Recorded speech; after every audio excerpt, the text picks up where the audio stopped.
Hey, what is up everybody? Platform Disciple here, and today I wanted to go through kind of a thought experiment thinking about unlimited cards in Infinity Wars from a game design perspective. And before we jump into that, I did want to clarify here that when I talk about game design stuff, although there are things that I think would be interesting to change about the game and might be good for the game, those sorts of suggestions that I'm making are by a significant margin secondary to the kinds of suggestions I made in the previous video about player retention, rewards, leaderboard, prestige pass, etc.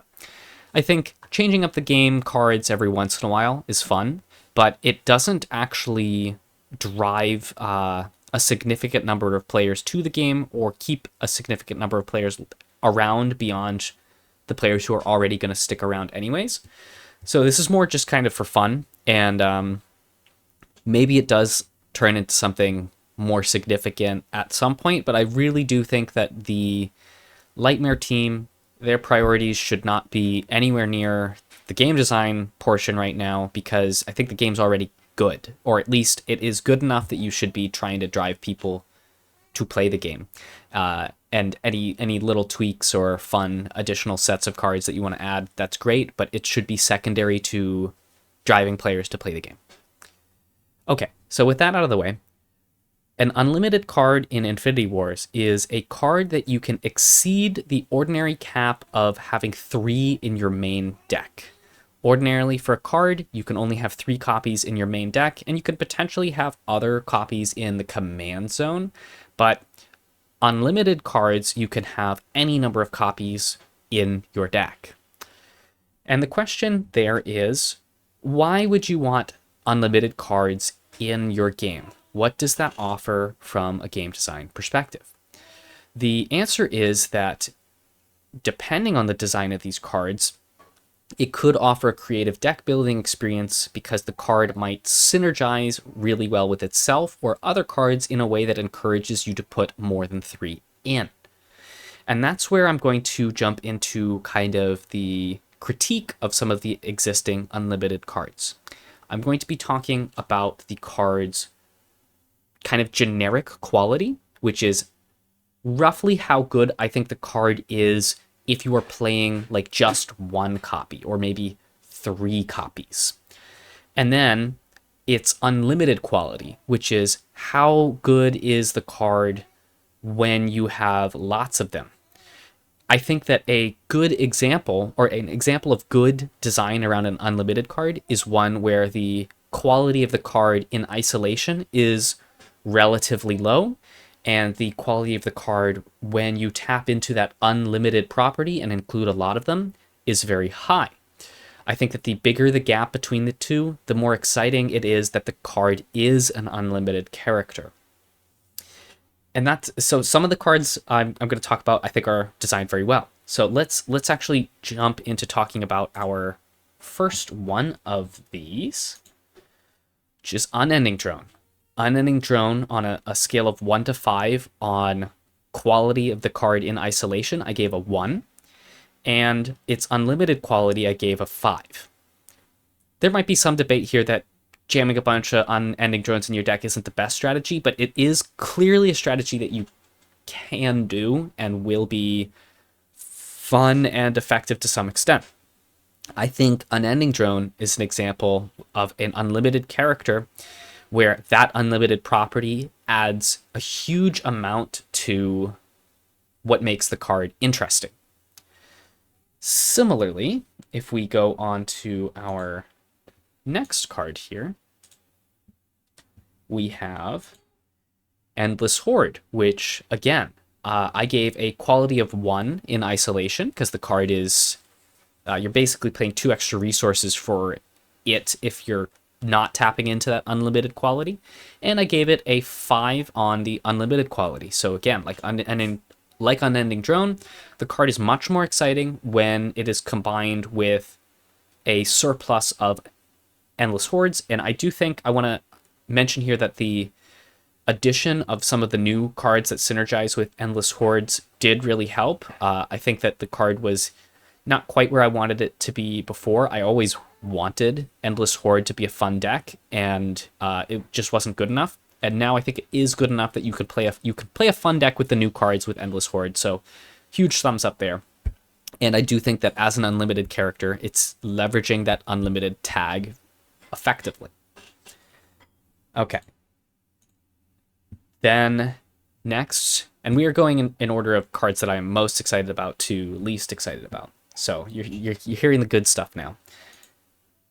We have Flame Dawn Aspirant.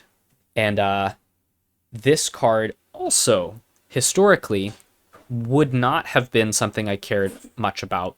So anyways, for quality, I gave it a 3. I think the card is passable if you're just playing it as its own guy. And its unlimited quality, I have given a 5, which I would not have done historically. But the addition of Kali, Reluctant Leader, I'm pulling up now. The addition of Kali, Reluctant Leader, made the cards much more exciting to include a lot in the deck. And there's a few other cards that you could take advantage of putting a bunch of Flame Dawn Aspirants in your deck. But this is really what drove it to be something that you would want to maybe put 10 or more copies in your deck. And I want to highlight this real quick because I think that some of the cards that we're going to talk about could receive a similar treatment where the card in itself maybe doesn't necessarily need to be changed much to leverage that unlimited tag if other cards that support that character or card get added in the future. Okay. So next. Next we have Demonic Disciple. And this is an interesting one because I gave it a standalone quality of a 4. I think this is a totally playable card if you play it in isolation. Being able to play it as Exile 1 is quite nice. And I gave it an unlimited quality of also 4. I don't think that you get that much out of including an excess of Demonic Disciples in your deck, but you also don't lose that much for doing it either. I think this card's fine. I don't think it's an exciting unlimited character. I think you could remove the unlimited tag and it wouldn't affect how you play the card the overwhelming majority of the time, but adding the tag doesn't feel like like it's awkward because there are instances where playing lots of this card does make some sense. Okay, so the next card we're going to look at here is Survival Swarmer. And Survival Swarmer is one that I gave a quality of 1 because it is distinctly worse than basically every 1-drop in the game that you have access to in any faction, and also including the unlimited faction. And its unlimited quality I gave a 3, which is still kind of reluctant. I'm tempted to give it a 2. The reason that this card is better when you have lots of them is because for the Insectoid faction, you don't really have any other choice. You don't have a lot of options for what you can run. So you run this out of necessity. This card is awful. It being an unlimited character is fine, but I will caveat here that I think the Insectoids are not nearly strong enough to warrant having this card hamper them so excessively. I know I mentioned that it's not a high priority to rebalance cards, but if you were going to rebalance one that would be super easy to rebalance, I think this would be it. It having a morale cost of 4 is excessive. I think it could have a morale cost of 1, and that would help a lot. And I also think that this could probably be a 4-3 or 3-4 or 4-4, or you could add a little bit to the stats somewhere, and the Swarmers, the Insectoids, would still be trash. I think if you can fudge the health, attack and health of a card, or its morale cost and stuff, without it meaningfully impact how good the card is, that is an indicator that it is probably too weak. So Survival Swarmer, sort of an acceptable unlimited character because the insectoids need it to be unlimited, but the card itself, the quality is so bad that I would like to see it buffed, which is unrelated to the fact that it's an unlimited character. Okay. Next, we have we have Conscripted Militia. This I also gave a card quality of 1 in its isolated state. It is basically a 3-cost card with a 2-cost cards worth of stats. But I gave it an unlimited quality of 3 because there is an obvious reason to include many of it in your deck. And there was even a point in time where I had seen people including many of it in their deck to use alongside Hakim to resurrect a bunch of them. So there's Hakim. So it had a deck that you could play it in, but I think part of the reason that people ran this deck was just kind of to like prove to themselves that they could use Conscripted Militia in a place without it being completely awful. You have to bend over backwards to make the card even like palatable. So I do think that this card is too weak. I think that the effect on the card is fine. I do think that the card could benefit from a small buff. Perhaps it could have better base stats, or maybe it could cost 2 but have worse base stats. Just something to make it a little less clunky. I do again, I'm going to say it again, I do like the idea of decreasing the cost and decreasing the stats. I think that would also help differentiate it a little from Endless Horde, which, again, because Conscripted Militia was historically played with Hakim, it was really competing with Endless Horde for that kind of spot. Okay. Next, we have... There we go. Invincible Defender. And I gave this card quality of 3. I think the card is completely okay. It's nothing that I'm like, it's not like a card that you celebrate. I think it's fine. You can play it in your deck. It has a purpose. It is a decent card. And its unlimited quality, I also gave a 3 because I think you could reasonably run maybe like, I think you could run like 5 in your deck and not feel too awkward about it, but it definitely doesn't have any special reason to play lots of them. I think this card could be a little more interesting if there was something like Kali that did something for the Invincible Defenders. But again, I don't feel like that's necessary because I think the card's already kind of okay as it is. It's just fine. Nothing exciting. But I don't think that unlimited tag adds anything to the character. I think you could remove the unlimited tag and the card stays basically the same. And if you can remove the unlimited tag and the card stays basically the same, I think you're not really leveraging the game design space in the way that it ought to be leveraged. Okay. And then we have... Varor Death Worshipper, which again I gave a card quality of 3. I think the card is just fine. I actually am playing it in the command zone in one of my decks, and I gave it an unlimited quality also of 3. I think you could reasonably run more than 3 of these in your deck and not feel too bad about it. But again, nothing to celebrate over it. And I also really do think that if you removed the unlimited tag from this card, it wouldn't meaningfully change how the card is being played. And like I said before, if you were able to remove the unlimited tag without it meaningfully changing how the card is being played, then the game design space is not being leveraged. So again, I do think that having a card like Kali that does something special for Varor Death Worshippers could be cool.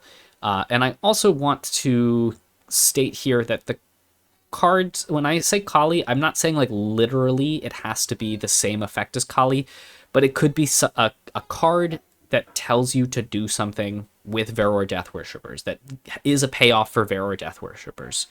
It doesn't have to transform them into big guys or do anything like that. It could do something completely different. You could have like a character that costs one less for every Veror Death Worshipper you have in play, or something like that. You know, there's a lot of different ways you could explore the unlimited character design space that hasn't been explored yet. Okay. Next, we have Soldier of Solace, which I gave a 2 for its baseline quality. I think it's pretty bad if you're just playing it in your deck. And I gave its unlimited quality also a 2, because it's pretty bad, and running more of it doesn't make it any better. This card probably could be buffed just to make it a better card in isolation, but I think it also definitely has no benefit from having that unlimited tag.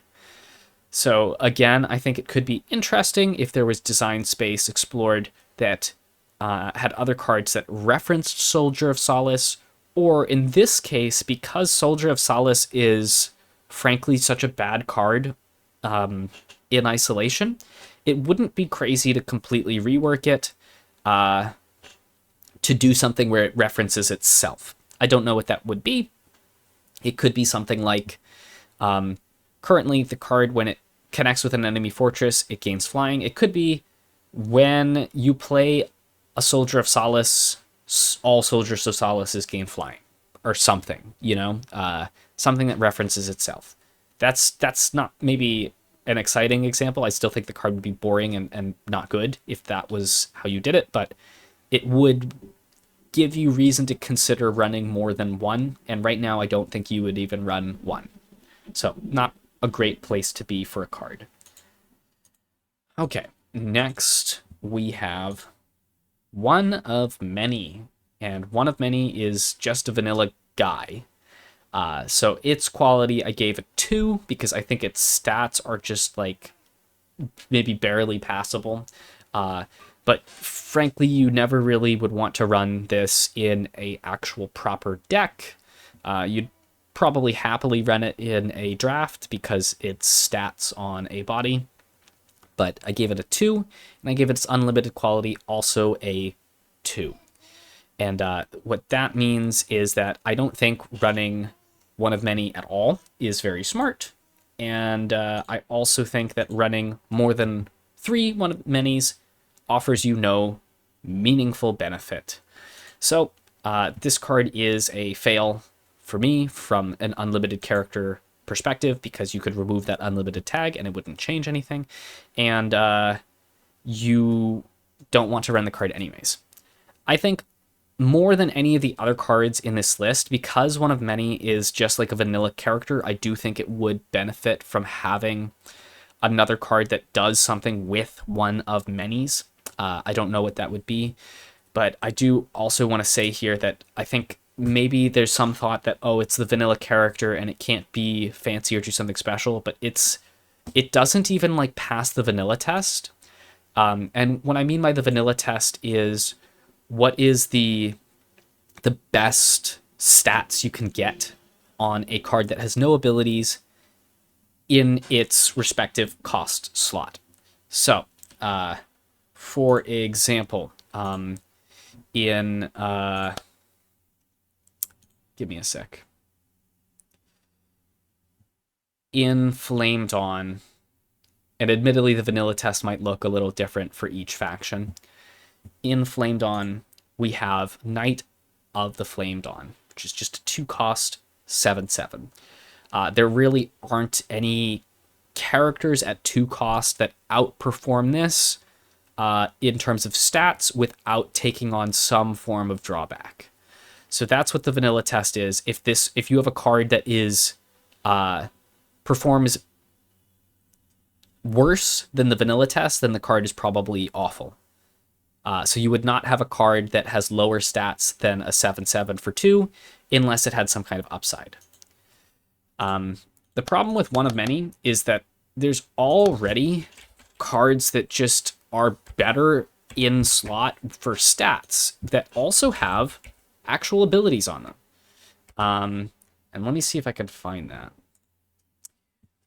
So the example here is Frenzied Monstrosity, which I admit is not in the same faction, but it is only one Purity in the Exiles, and it's a 3-cost 8/9 that has a relevant tribe, so it's a demon, which I think is roughly equivalent to being a beast. Demons and beasts are both relevant tribes. But it also has Exile 3 and has the potential to get Multi-Strike 2. And I will also add here that Frenzied Monstrosity also doesn't get played in constructed decks, at least not very frequently. Like, I have never seen it outside of draft. And One of Many is just worse. So One of Many, frankly, might benefit from just getting buffed either way, because it doesn't have any niche in the game. It doesn't pass the vanilla test. It's a vanilla creature vanilla character that doesn't pass the vanilla test. So One of Many could benefit from a Kali type card. Maybe that would help make it a little better, but in isolation, it's also quite bad. All right, next we have Tech Knight. And Tech Knight, I gave a quality of 2 and an unlimited quality of also 2. I think the card's not great. And there's not really any reason to run lots of it. As a matter of fact, I think if you were going to try to build a Tech Knight deck, it would be wiser to build it with a pretty narrow number of Tech Knights. I think shoving more and more Tech Knights into your deck would make it worse and worse. So Tech Knight, frankly, I think you could just remove the unlimited character or the unlimited tag and it would be fine. Card could use a buff. Card maybe could do something interesting with other Tech Knights, but right now it doesn't. It's just a dude. And it's a shame because the artwork is really cool. So Tech Knight could be a card that deserves some love in some regard. Okay. Next, and this is where we get into kind of the controversial territory, which is these sort of meme cards. Uncontrolled Rift. You can play any number of these in your deck. So you can hypothetically have a deck of all uncontrolled rifts, and you're basically playing a completely random deck. The trouble is that the card is awful in all respects. I gave it a quality of 1 and an unlimited quality of 1. You don't want to be running in this in your deck, and running more of it does not make it any better. I get that it's okay to have cards that are just for fun, but I like the just for fun cards to at least be things that I can show up to a casual queue and get to play a real game of Infinity Wars. You don't even get to play a real game of Infinity Wars because you don't have like a real turn 1 play if you're playing a lot of these, or you probably don't.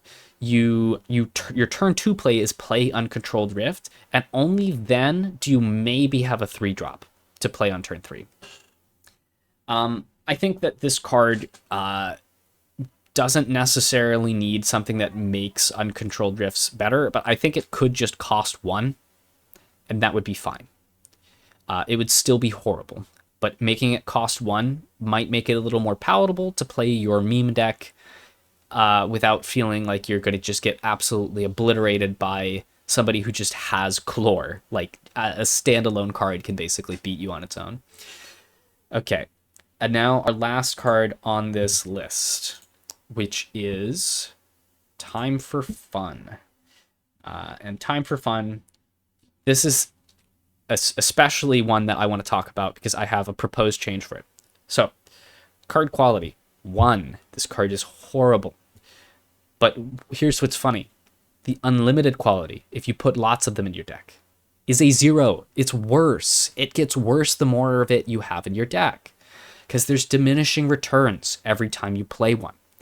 If you have a deck that starts with 40 cards and you play Time for Fun, adds 20 cards to your deck, we're going to discount the fact that you draw cards for the sake of making the math simple. Playing one time for fun makes it so you have 60 card deck with 20 random cards. So you manage to have, you go from 0% random cards to 33% of your deck is random cards, right? So you go 0 to 33. So you net 33%. If you play a second time for fun, you have 40 cards in your deck and then 40 random cards. So you go from 33% random cards to 50% random cards. So you only net 17% more randomness. And the more time for funs you play, the less impact it has. And when you have time for fun and you have your deck filled with time for funs, you have a card that doesn't do anything. The card gets worse and worse the more of it you have. It gets worse and worse the more of you play. So I think this card is objectively the worst unlimited card in the game, both in isolation and the fact that it gets worse the more of it you have in your deck is really awkward. So I have a couple suggestions. If you want the card to remain a stupid meme card, an unredeemable meme card with no real purpose, it should just say replace all time for funs in your deck with random cards. Transform all cards in your deck, or transform all time for funs into random cards. What that would do is that your turn one, you'd play time for fun, and then the rest of your deck is just meme territory. As opposed to right now, where you play time for fun on turn one, and it's going to take a long time for you to draw into like the actual fun cards that you put in your deck, because your hand is all time for funs at the beginning of the game. So that's one suggestion. The other suggestion would be just to have the card do what Medi does. And for reference here, we'll bring up Medi. This Medi is actually a fun card, and he gets to be pretty decent too. So Medi lets you draft a card, and he puts the drafted card on top of your deck. Time for Fun could let you draft a card. That being said, because Medi exists, I think if you want Time for Fun to be a card that drafts like Medi, I think it should also draw you a card. So it drafts a card and then draws you the card that you drafted. That would make the card interesting and maybe even playable. A very unusual way to play the game. But as of now, I think the card is no good. So those are my suggestions on Time for Fun. And if you really like the two suggestions I made, like if you like both of them, you could maybe change Uncontrolled Drift as well, because I think both of those cards occupy a pretty similar niche. I don't think they both really need to exist, and they could be a little more different from each other. But anyways, Time for Fun. Dumb card. And I know it has caused programming problems, because I've personally seen like the game explode from Time for Fun shuffling a million cards into somebody's deck. I know that got fixed, but I think the better fix would have been just to change the card. Because like I said, if you're running more and more of them, it gets worse and worse the more of them you play. And no matter how many of them you play, your deck is still filled with dog poop. It would be better just to have it replace all copies of itself, both in your hand and your deck, with random cards, or let it do something like Medi, where it drafts you a card straight to your hand. Last thing I will say here is that there is opportunity to explore having other cards be unlimited. You could potentially have more cards that are not currently unlimited but could become unlimited. I do want to bring up Sleeper of Avarak here, not because I think it should be unlimited, but I believe it used to be. I think changing it to be not unlimited was smart, so I do think that there is merit to adding and removing the unlimited tag from cards. But the card I'm thinking of is... just going to pull it up real quick because I forget. What is called...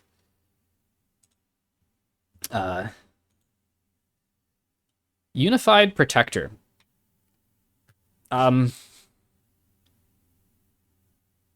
This card is so awkward. And I do appreciate that making it unlimited, it might actually be like good, but it's just so bad as is. And then the last thought here is it might be funny, but not necessarily good. To do your guy useless cow. I think the problem is that it would be too good. But I think you could have another cow card that's unlimited. Maybe it's a 1 cost or a 2 cost cow. If you're ever going to add more cows. But that's besides the point. Okay, so that's my 2 cents on unlimited cards and the game design around them. Hopefully you found this interesting. And until next time, see you around.